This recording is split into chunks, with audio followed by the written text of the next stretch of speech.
Okay, welcome everyone. Thank you so much for joining me today in this webinar about certifications. I felt it was important to do this particular webinar because we have so many minority business owners and contractors that just don't have the information about where to get started when it comes to different certifications and doing business with our state and federal governments. So I just wanted to go ahead and provide some guidance on those particular issues. So we're going to go ahead and get started. I'm going to share my screen with you because I have a presentation that we're going to go through. Okay, and you should be able to see it on your screen right now.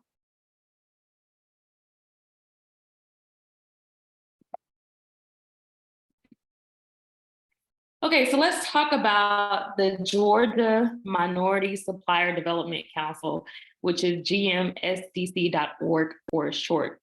So with this particular council, this is something that Georgia's top corporations look into to find diverse suppliers. They have ongoing access to corporate executives, buyers, and decision makers, corporate procurement opportunities. There's access to exclusive member-only benefits. It's really great for networking and actual matchmaking activities to partner you with potential business partners and help you build relationships. They have sponsorships, community participation, and leadership roles that help provide your business with increased visibility.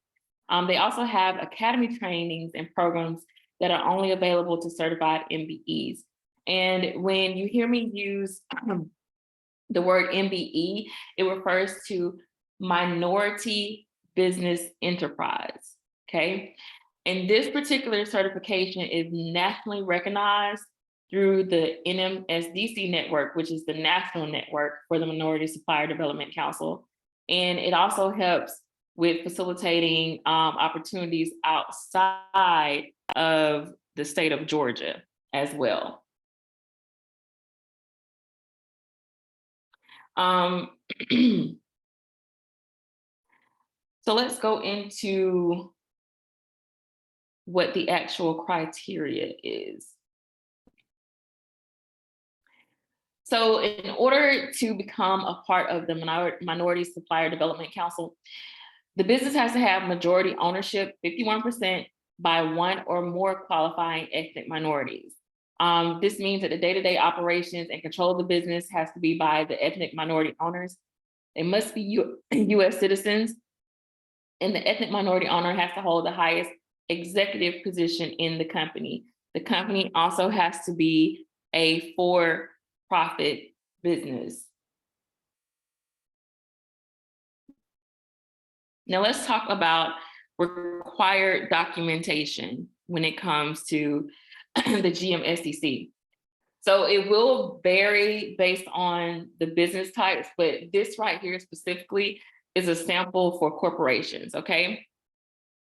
So they like to know the history of the business. They like to see your certificate of incorporation or articles of incorporation, as well as stock certificates and stock ledger, minutes to your board of directors meetings, as well as shareholders meetings, bylaws that have been executed and attested, and also amendments if that applies. They also like to see any type of agreements pertaining to ownership, operation, control of the business, as well as business cards that list the titles, copies of resumes, driver's licenses, proof of citizenship, such as birth certificates or passports for all principals involved in the business, as well as corporate bank resolution agreements that include signature cards, business lease agreements, and security deeds if the business is home-based, and proof of general liability insurance. And in some cases, that would also include bonding. Also copies of the business's council checks. As I said, this is really just a list based on corporations. There are different requirements if the business is incorporated as a different entity.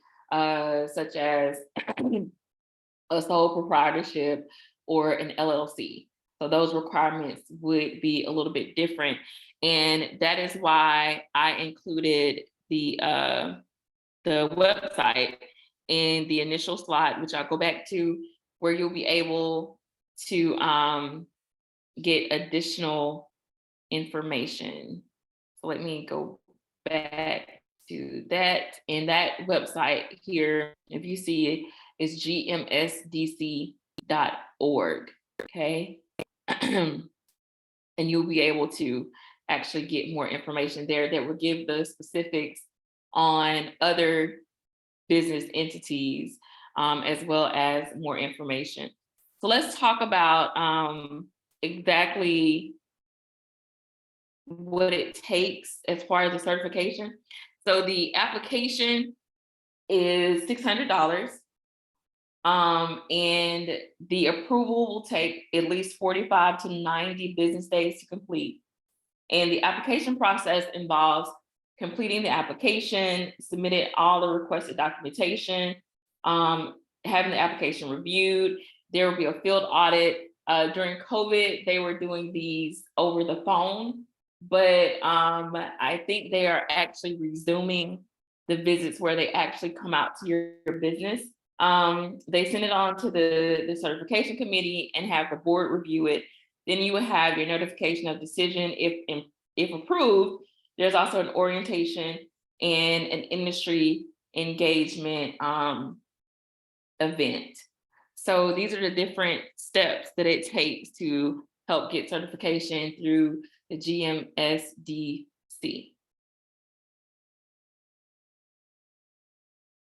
And right now, I'm actually going to move on to federal contracting. Okay, so with the federal government, the government wants to buy from small businesses for several reasons, which include to ensure that large businesses don't muscle out small businesses, to gain access to the new ideas that small businesses provide, to support small businesses as engines of economic development and job creation, as well as to offer opportunities to disadvantaged socioeconomic groups, okay?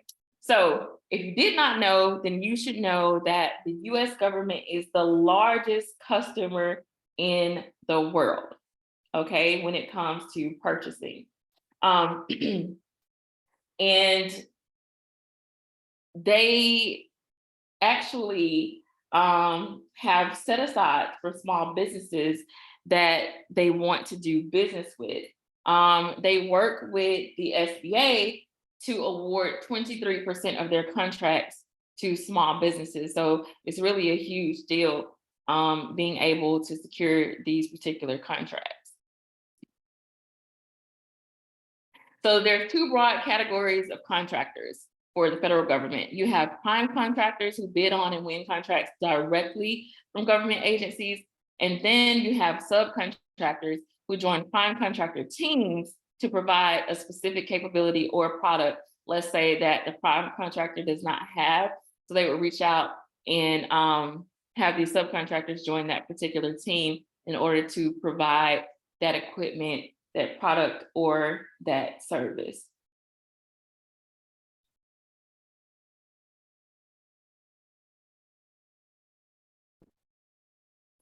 So the federal government's goal is to award at least 5% of all federal contracting dollars to small disadvantaged businesses each year.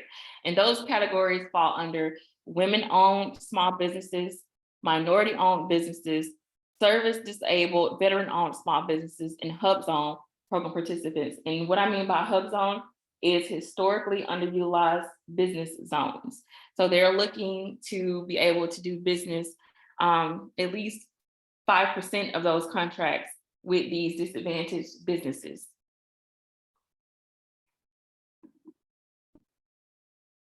There are certain rules when it comes to doing business with the federal government. So size standard, which will vary by industry and determine whether or not your business qualifies as small. There are sourcing rules that prevent your company from manufacturing your own materials. legal requirements like the Buy American Act and the Trade Agreements Act, limits to how much you can subcontract and who you can subcontract with, as well as the minimum amounts for you to spend on work or materials for the contract. You also have to carefully document and report on your business activities to meet the federal government's rules for procurement.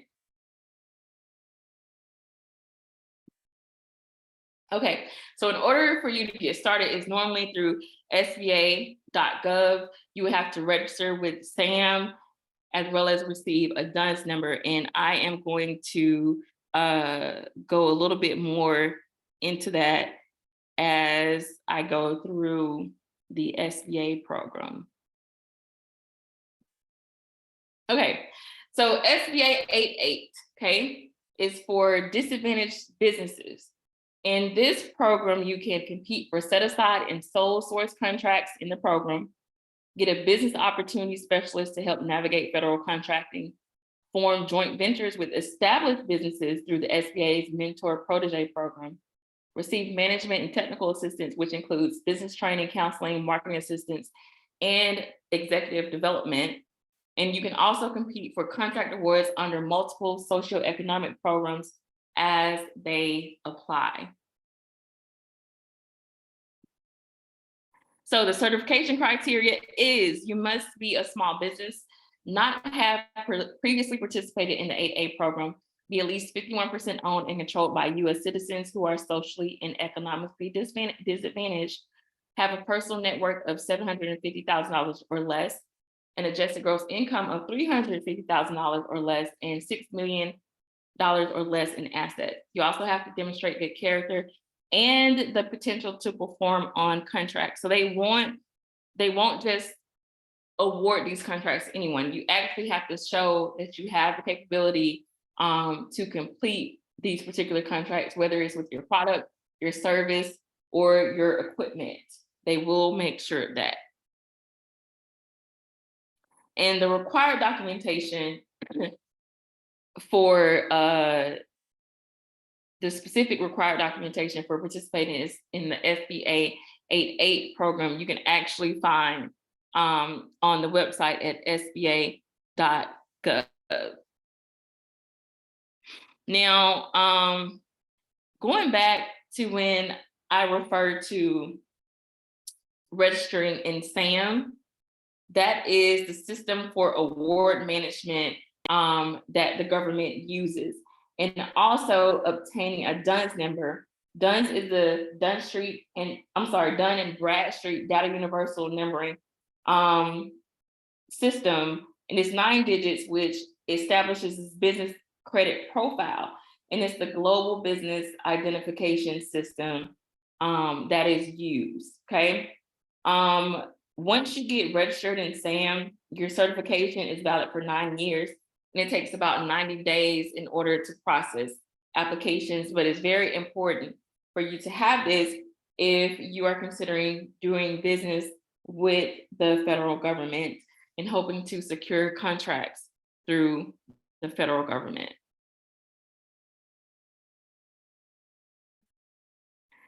So let's talk about state of Georgia contracts.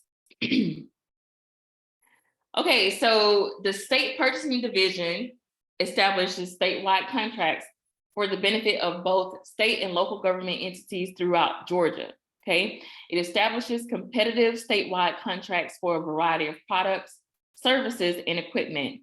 This includes commonly used commodities such as office supplies, office furniture, motor vehicles, temporary staffing, building supplies, and many other commodities and services. So the state of Georgia has a statewide contract index where you can look up these particular opportunities, and it's located at doas.georgia.gov. You can find those opportunities there. doas.georgia.gov. And in those particular, at that particular website, it also has a link for you to go to different webinar trainings that specifically speaks to whatever it is as far as which contracting opportunities you're looking for, how to fill out those particular applications, what information needs to be submitted, and things of that nature. And once again, that website is doas.georgia.gov. It also includes that particular contract index, which you can actually go through and look to see which opportunities are available.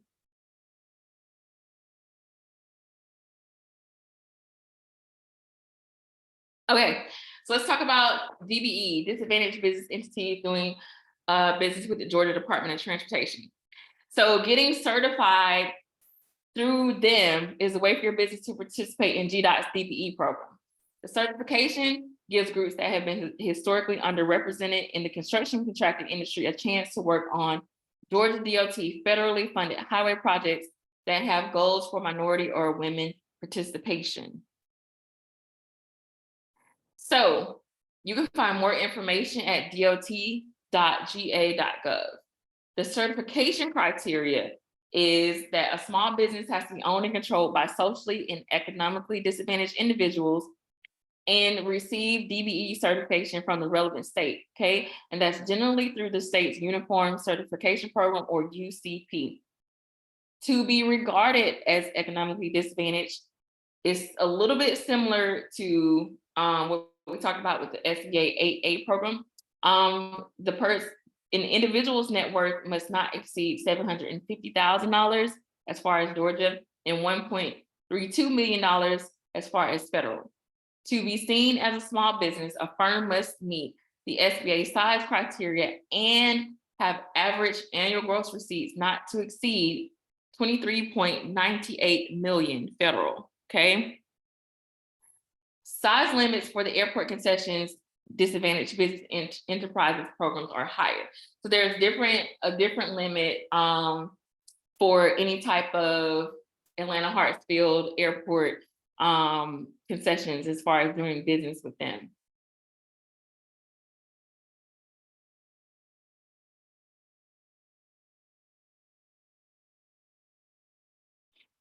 So within this area, this applies to construction contractors, engineering consultants, routine maintenance contractors, and any type of specialty services that may be included.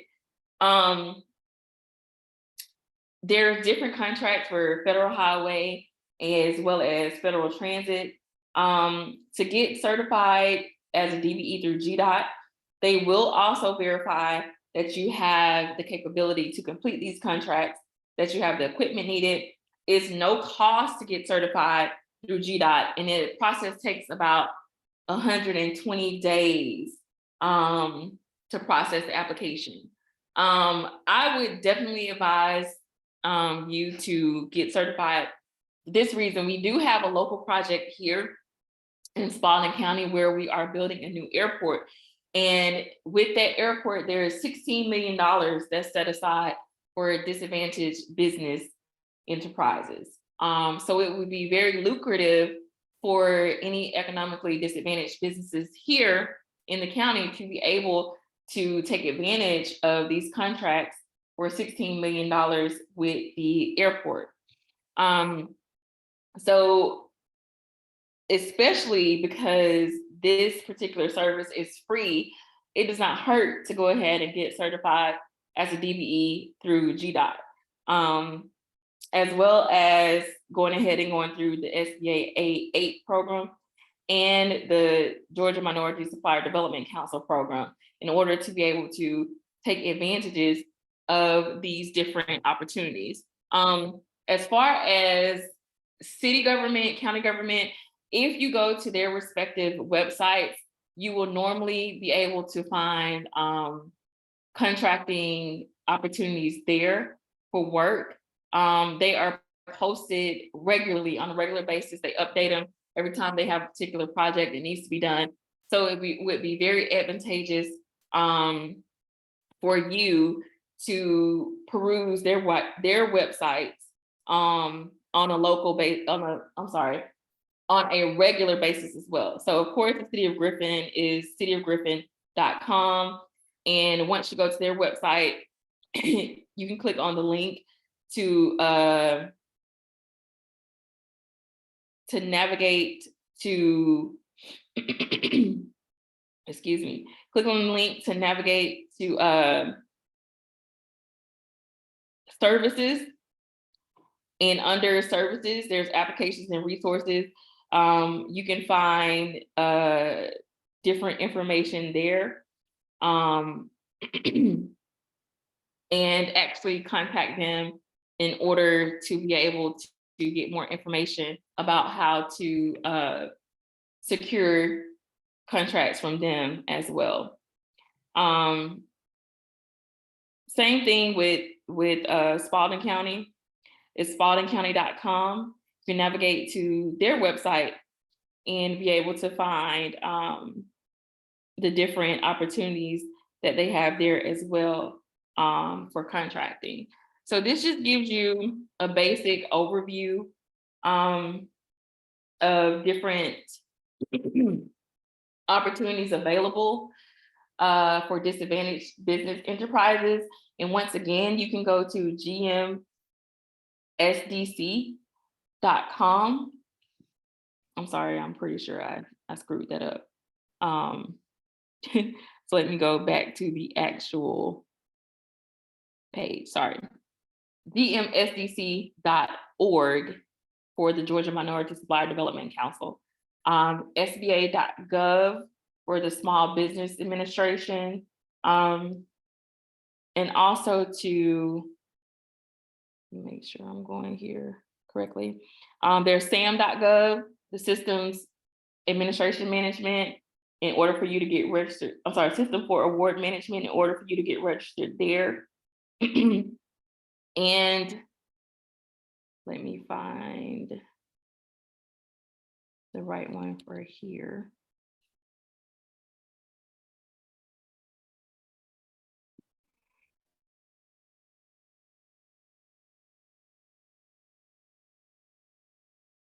Sorry, for state, doas.georgia.gov. And then for GDOT, dot.georgia.gov. Okay. So these are all the websites where you can receive more information about getting certified to do government contracting.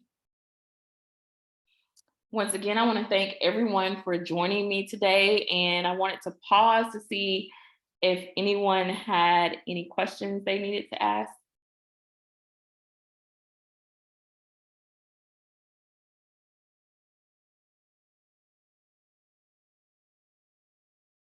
All right, no questions. So for those of you that have joined us, I will send these slides to your emails so that you actually have access to this information when you do decide to apply for these certifications. And I will also post this particular workshop that we just did into the community group for the YouTube, so that you're also able to go back and watch it as well. But thank you so much, everyone, for joining me today, and I hope you have a great rest of your weekend. Thank you.